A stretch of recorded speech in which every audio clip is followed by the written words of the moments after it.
This is Valerie Love, and today's message is about religion. We've been fighting over religion on this planet for a long time, for years. We have been warring, Buddhists and Christians and Muslims and Hindus and Pakistanis and Israelis and Wiccans or witches and Christians and all kinds of fights over religion and how we worship. And so I wanted to share today a little bit about my experience with it and what has come out of my experience from me, what I learned. And so the first thing is that I went on my own, of my own accord, to experience different religions. I was raised up in a very fundamentalist Christian household. I was raised as a Jehovah's Witness. And that is about as fundamental as you can get, fundamental Christianity. And something about it didn't speak to my soul. Something about it was too restrictive. Something about it seemed to say a no. There seemed to be a no in my spirit about it. But I was in that religion and that setup for 26 years, from the age of 4 to the age of 30. That was my prime religious conditioning. And so when I got to the age of 30, I had a profound depression, extremely depressed, profoundly depressed for a long time. And what I knew inside me that the depression was about, it was about me trying to fit myself into a box and trying to be what other people wanted me to be for decades of my life, really for decades, and not knowing how to do anything different, just knowing I had to be free. I had to be free. And so when I came out of that depression, and at the age of 30, I made a decision that I was done. I was complete with the religion that I had been exposed to, raised up in, part of, for 26 years of my life. And at that time, I decided I was going to completely deconstruct my religious house, my spiritual house. And I said, God is you and me. I don't know if any of that stuff they told me is true. I don't know if anything I believe is true. All I know is one thing. And the one thing I know is God is love. Show me everything else. Because all this other stuff, I don't know if it's real. I don't know if this is what you really want me to do. I don't know anything. And so I had this emptying of my consciousness and this distillation. Everything was distilled down for me to one single thing that I could hold on to and latch on to that I knew was true. God is love. To this day, I know this truth. God is love. And if there's nothing else I know, that's something I can hold on to. That's my rock of Gibraltar. So I began to go around and look at everything. I looked at everything that the Christian people told me not to look at least the group of Christian people that I was with. Not every group of Christian people is the same. So I started looking at everything. I started reading books on Buddhism, and you even see my floating Buddha here over my head. I started reading books on Buddhism and books on Hinduism and Kabbalah, and then I picked up a tarot deck and I started diving into tarot, and I discovered in that I had gifts that I hadn't ever dared to explore while I was in the fundamentalist Christian church, or the fundamentalist Christian organization that I was in. They don't call it a church, it's an organization. And I dare not just even discover or explore those gifts then, because that was strictly forbidden. Talking to spirits, seeing angels, all that. It was completely, strictly forbidden.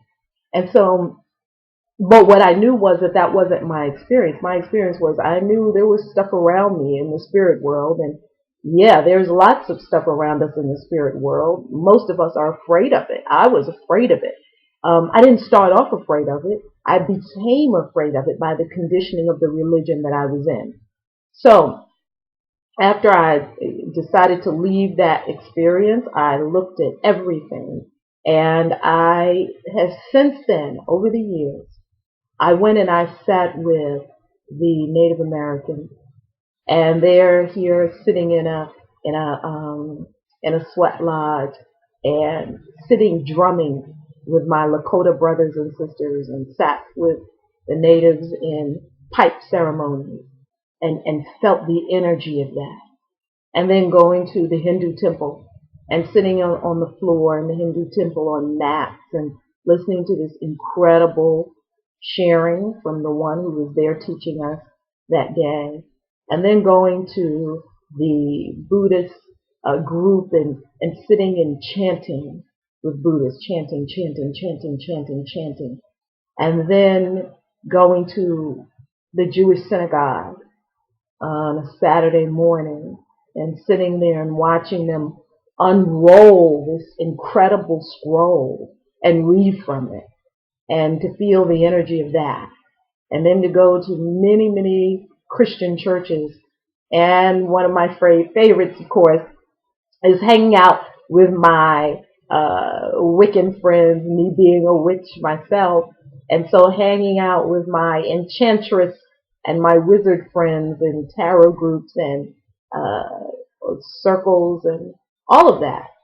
And after having looked at it all and went to the Islamic temple and had an incredible time there, bowing to the earth, bowing to the floor, and head to the floor in unison, praying in unison with a whole group of women and men on the other side of the wall, and experiencing that. And that was incredible.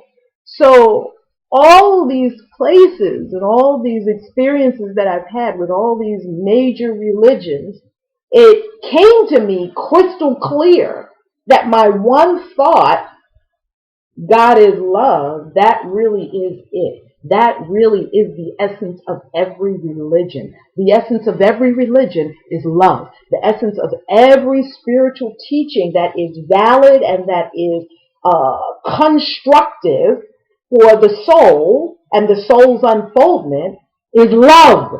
That it's all about love.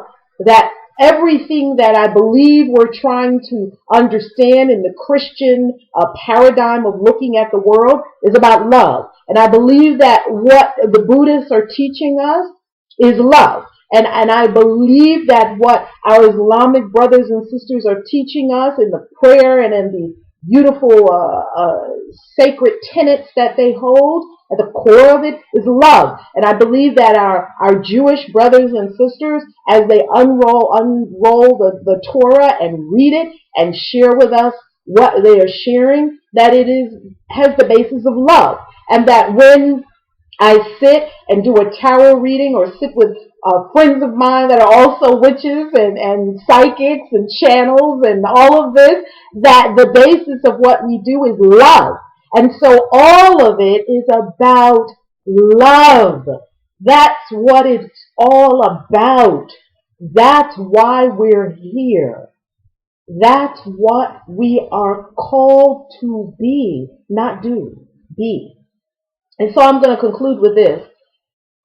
Since my background is Christian and I honor the Christian way and the Christian walk, and Christ consciousness is the consciousness that I aspire to embody and embrace and be. I aspire, my intention is to live the Christ presence, the Christ consciousness, which is beyond any one human being that walked the planet. The Christ consciousness is in every human being. It's a consciousness of unconditional love. And so I conclude with the two commandments that he shared. And those are the embodiment of the Christ, as we know, Yeshua, that walked the planet, the embodiment of the Christ. And each of us is an embodiment of the Christ. And this particular embodiment of the Christ, the one that we call Yeshua, known as Jesus Christ, this particular one, a funny thought came to me that Christ isn't his last name. Like, that's not his last name. But anyway, getting back to what we're talking about, that the embodiment, he said that there are two commandments. And the first is to, and I'm going to give it to you in the Aramaic understanding that I have. The first is to maintain a condition of pure love for Allah. Allah is the creator, the source of all life within us. Maintain the condition of pure love for Allah and maintain a condition of pure love. Number two, maintain the condition of pure love for your neighbor as yourself. Who is your neighbor? Your neighbor is everyone near to you and everyone you think about. That means everyone on the planet is your neighbor. That means that the child walking right now with no shoes in Zimbabwe or in Kenya or in Mozambique is your neighbor. That means that the woman in Peru right now feeding her little group of kids, her 3 or 4 or 5 children, that is your neighbor. It means that the woman and the man right now in Alaska, that is your neighbor. It means that wherever you are on the planet, I am your neighbor, you are my neighbor, and we together are here for love, to maintain the condition of pure love for Allah and for one another. It's all about love. It's all about love. So whatever religion you are, I applaud you, and I pray that you're in a religion that you'll practice. We were at the Edgar Casey ARE Center over the weekend in Virginia Beach, and Edgar Casey was asked a question in a reading by someone who said, "What's the best religion?" And the Spirit speaking through him said, "The one you'll practice." It doesn't matter what religion you're in. It doesn't matter what your religion teaches. All that matters is that you practice love. I'm Valerie Love. Honored to talk to you today and have this conversation. Visit me online at liveyourdestinytoday.com. Today, not tomorrow. Procrastination is a terminal illness. I love you. Be blessed.